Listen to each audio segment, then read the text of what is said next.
All right, Batman 77 just came out this last week, and it's been a couple days, so I think it's all right for us to start spoiling everything. Da-da-da-da-da. So it's okay for us to start talking about the big plot developments in this book. This is another one of those comics that made some ripples in like national news circles because it features the death of a beloved Batman character. Honey, do you know who got knocked off this issue? Who? Tell me gently. Beloved butler Alfred. Oh no! Alfred Pennyworth has been killed by Bane. Bane snapped his neck. He's been there for Bruce ever since he was a child. This is awful news. Yeah, it's awful news, but cheer up. I doubt he'll stay dead for very long. Oh, good. You know what they say about comic books? Only Uncle Ben stays dead. Actually, when I was a kid, they used to say only Uncle Ben and Bucky stayed dead, but we all saw how that turned out. Well, and who knows with Uncle Ben, like, maybe another dimension will open up, right? Yeah, okay, so good connection. Speaking of other dimensions, this issue of Batman, number 77, also features Thomas Wayne as the Batman of another Earth, another dimension. I forget if it's Earth 2 or Earth 3 or Earth 4. It's one of them. There's like 52 Earths in DC. But he is a bad Batman from another dimension, which is, that's got to be rough. If you're Bruce Wayne and you're Batman and you've dedicated your whole life to fighting crime, and then your dead father from another dimension shows up and he's a bad Batman. Oh, yeah. I bet he feels really weird about, like, wishing his dad was dead, but wishing that his dad was alive. It's like, when I describe it, it almost sounds like an interesting story, but I guarantee you it's not. Well, to me, it sounds like they just gave up.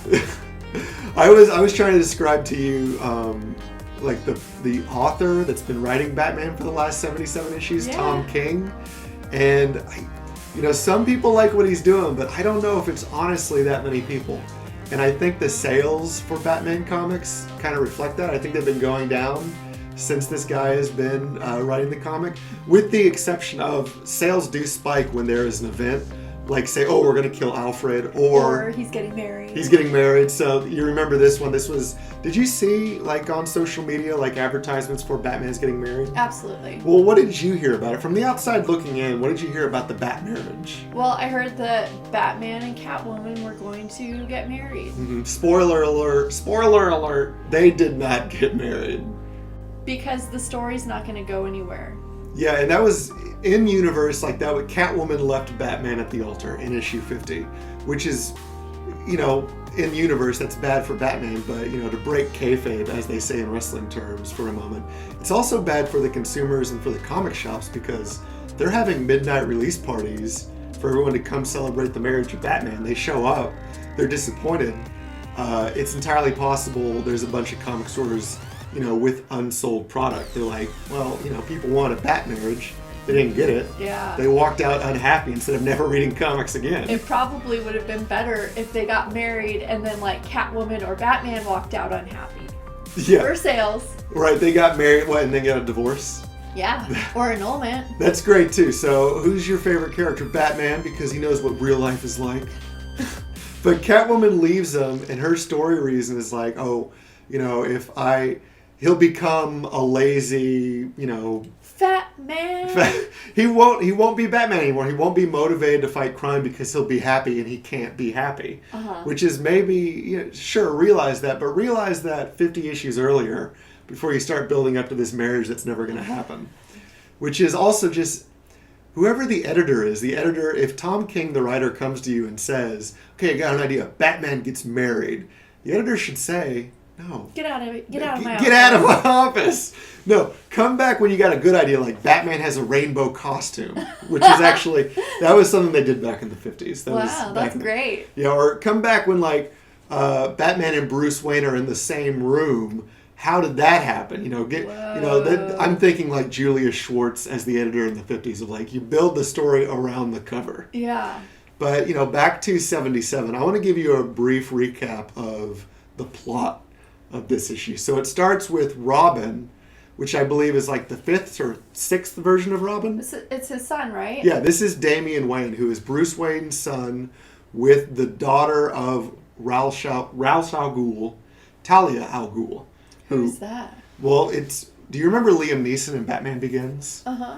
He was Ra's al Ghul. He was like this guy who was training him in the League of Shadows and wanted Batman to come work for him and like take over the world, basically. He's one of those villains. And he was always like, my daughter would be perfect for you. And I guess they hooked up, but Batman didn't realize that he got her pregnant. What? So they had, like a 10-year-old that he met, and then Batman died briefly. He came back. Bruce Wayne died. So the first Robin, Dick Grayson, became Batman. And then his Robin was Bruce Wayne's son, Damian Wayne, which was kind of interesting. That was a good dynamic for a while. Robin becomes Batman. Batman's son becomes Robin.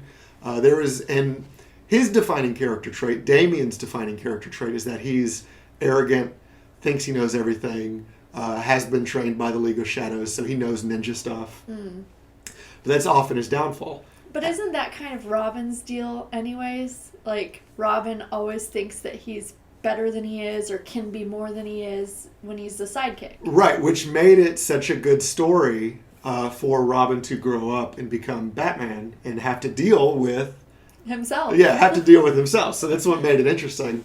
But in this new issue, it's kind of back to the normal status quo of Batman is Bruce Wayne. But I guess right now Damian is the normal Robin. It's hard to keep track, honestly. But it starts with Damian's on a rooftop, and he uses a magic wand to stop, I guess, a villain named Gotham Girl, who's kind of like Supergirl, only bad. Okay. And he stops her with this magic wand, and then we move on, and we see Bruce Wayne is at a cafe in France with Catwoman, I believe. So I guess they're still dating, even if the marriage fell through. Well, that's good. Yeah, it's good for them, but it's kind of what I think she was worried about in the first place because he's not in Gotham fighting crime. Oh, so maybe she should marry him and make him miserable. Okay. So he wants to get out of the house every once in a while. Go fight some crime. Because back in Gotham, it seems like Bane is in charge. Bane has taken over the city.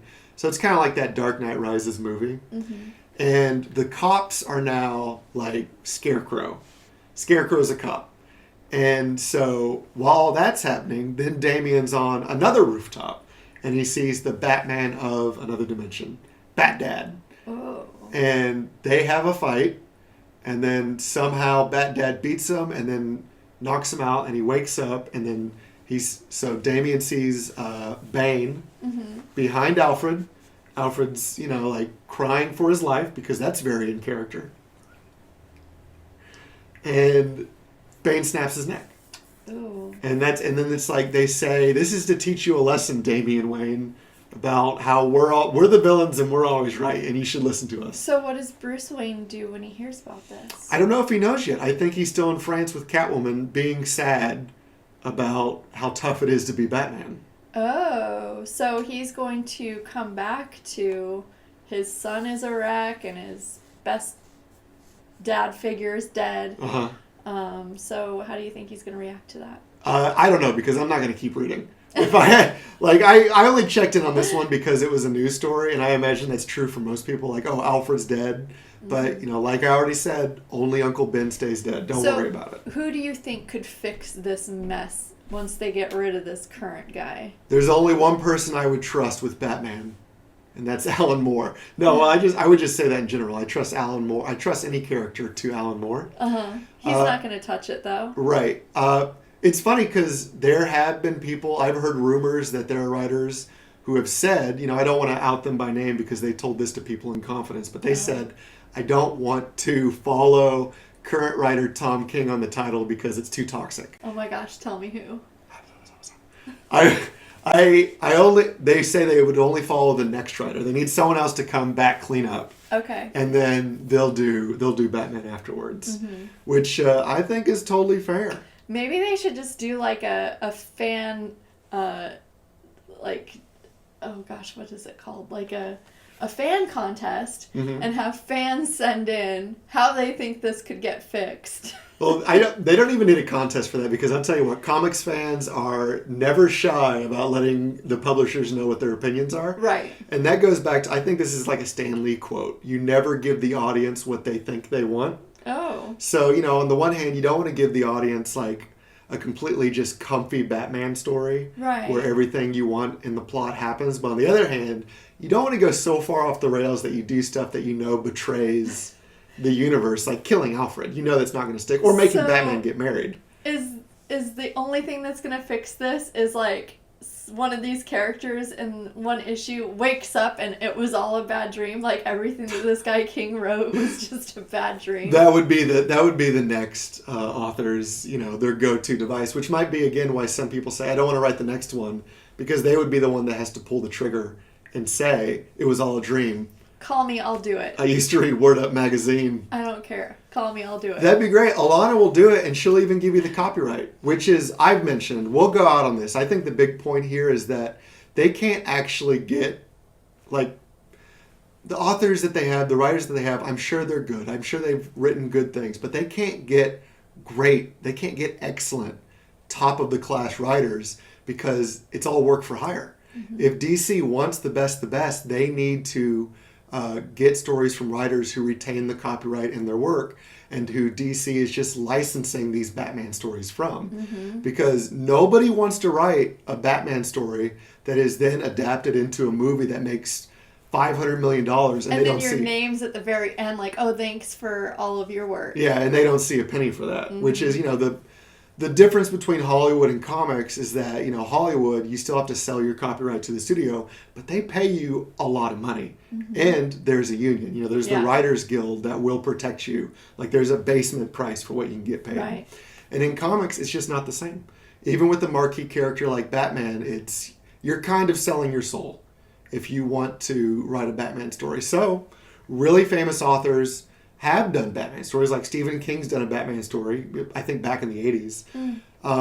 Sam Hamm, the screenwriter of the first Batman movie from 89, did a special Batman story, but they didn't make a regular practice of it because the benefits weren't there. Whether DC realizes this sooner or later, it's going to come up. Eventually, nobody is going to do Batman stories for work for hire. It's an unsustainable practice. So we'll see how it goes. But until then, I won't be reading Batman. But also until then, honey, it's the end of this video, so what do we ask people to do normally? Well, if you liked this video, be sure to click that like button and let us know why in the comments below, why you liked this. Do you have a different opinion about Batman? Do you still want to read it? Let us know. Yeah, tell us what you like about Batman. And also, I'll mention very briefly, the art today, I think, is... me working from a David Mazzucchelli old house illustration. I think so. It's been a while since I touched this one. I was inking it and coloring it more recently, but the pencils are older now. Be sure to subscribe. Click that subscribe button so that you can get updates whenever he's drawing some awesome stuff and we're talking about it. Yeah, and if you're an artist yourself, remember, the only way to get better is to keep drawing. So until next time, everyone. Draw every day. Yeah, keep drawing.